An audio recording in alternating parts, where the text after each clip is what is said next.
અમદાવાદના ગોતામાં બિલ્ડરની બેદરકારીને કારણે નિર્દોષ બાળકનો જીવ ગયો. ફ્લેટના કમ્પાઉન્ડમાં આવેલી અંડરગ્રાઉન્ડ ટાંકીમાં પડી જતા 5 વર્ષીય બાળકનું મોત થયું છે.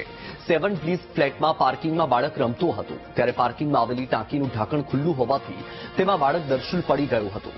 મહત્વનું છે, સોસાયટીના સભ્યોએ ઢાંકણ ખુલ્લું હોવાની બિલ્ડરને અગાઉ જાણ કરી હતી, પરંતુ જાણ કર્યા છતાં બિલ્ડરે બેદરકારી દાખવતા બાળક સાથે દુર્ઘટના બની હતી. સોસાયટીમાં 2 વર્ષથી રહીશો રહેવા માટે આવી ગયા છે, પરંતુ હજુ સુધી સોસાયટીનો વહીવટ બિલ્ડર જ કરી રહ્યા છે.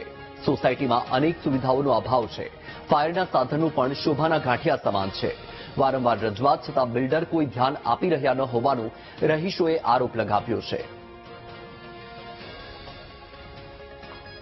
અમારા સી બ્લોકનો બાળક જે છે પહેલા માળે રહે છે. એ ત્યાં આગળ આપણે સી અને એફ બ્લોકની વચ્ચે જે કોમન એરિયાની અંદર જે ટાંકી છે તેમાં તે પડી જવાથી એનું અવસાન થયું છે.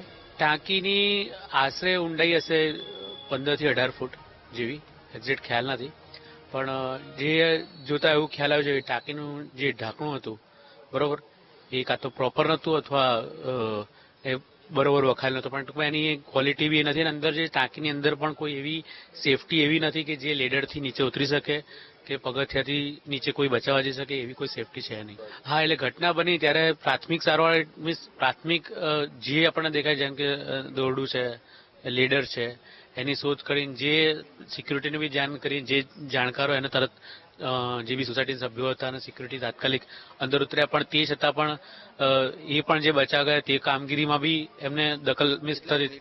એટલે બિલ્ડરને અમે લગભગ છેલ્લા 2 વર્ષથી સેફટી બાબતે અને બધી જે કામ બહુ બધા બાકી છે એ બાબતે ક્વોલિટી બાબતે બહુ બધી વખત રજૂઆત કરી છે, પણ અમને કોઈ એવો સંતોષકારક કોઈ જવાબ આપ્યો નથી અથવા તો કોઈ જાતના ઉકેલ આવ્યા નથી. બેઝમેન્ટમાં અત્યારે જ્યાં ત્યાં પાણી પડે છે, બેઝમેન્ટના બધા જોઈન્ટો બધા લીકેજ છે. સેફટી બાબતે જોવા તો ફાયરને હજી કોઈ હોસ પાઇપો કે કોઈ જે બધા જરૂરી સાધન સામગ્રીઓ નથી લગાયા, બધા વાયરિંગો બધા ખુલ્લા પડ્યા છે. અહીંયા કામ અમારું જુઓ તો આમ 2 વર્ષથી બધા રહેવા આવી ગયા છે, પણ સુવિધાના નામે કે સેફટીના નામે કંઈ છે નહીં એટલું.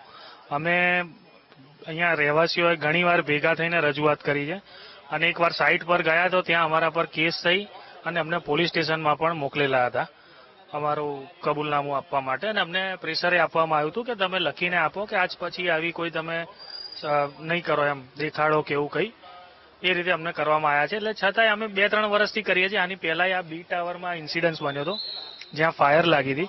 હવે ફાયરના ટાઈમે ફાયરનું બધું કરેલું છે પણ એમાં પાણી જ નહોતું આવતું, અને આજની તારીખમાં એ 7માંથી મને નથી લાગતું એકય ટાવરમાં ફાયરનું કમ્પ્લીટ ચાલુ. મારા ભાણિયાનો દોસ્ત હતો, મારા ઘરે રોજ આવતો. એ કીધું તમે સાયકલ દાદા લાવ્યા તો મારા પપ્પાએ લઈ આવવાના સાયકલ લઈ આવ્યા. એ કે આ વખતે કાનુડું મારે બનવાનું છે.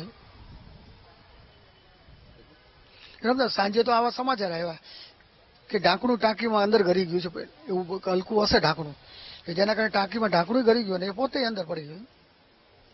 પાણીની ટાંકી હતી, તેનું ઉપરનું જે ઢાંકણ હોય છે તે એકચ્યુઅલી ખુલ્લું હતું. આમ તો બેદરકારીનું જે સ્વરૂપ છે, કેમ કે નાના બાળકોને રમતા રમતા એમને ખ્યાલ ના આવે, કેમ કે એમની કુમળી વય હોય છે, 5-6 વર્ષ એટલે નાની વયમાં કહેવાય છે. પણ કહેવાનો પ્રશ્ન એવો છે કે જ્યારે બીયુ પરમિશન આવી જાય ત્યારબાદ ટોટલી ટાંકીના ઢાંકણા કેવા છે, ઇલેક્ટ્રિક લાઇનમાં કઈ ફોલ્ટ છે કે નહીં, જ્યાં બાળકો માટેનું પ્લે ગ્રાઉન્ડ આપ્યું છે ત્યાં વ્યવસ્થિત છે કે નહીં, આ બધું જોવાની જવાબદારી બીયુ તો એકવાર આવી જાય છે. પણ એ પહેલા રહીશો રહેવા આવી ગયા હોય સ્કીમમાં તો એ આપવી એ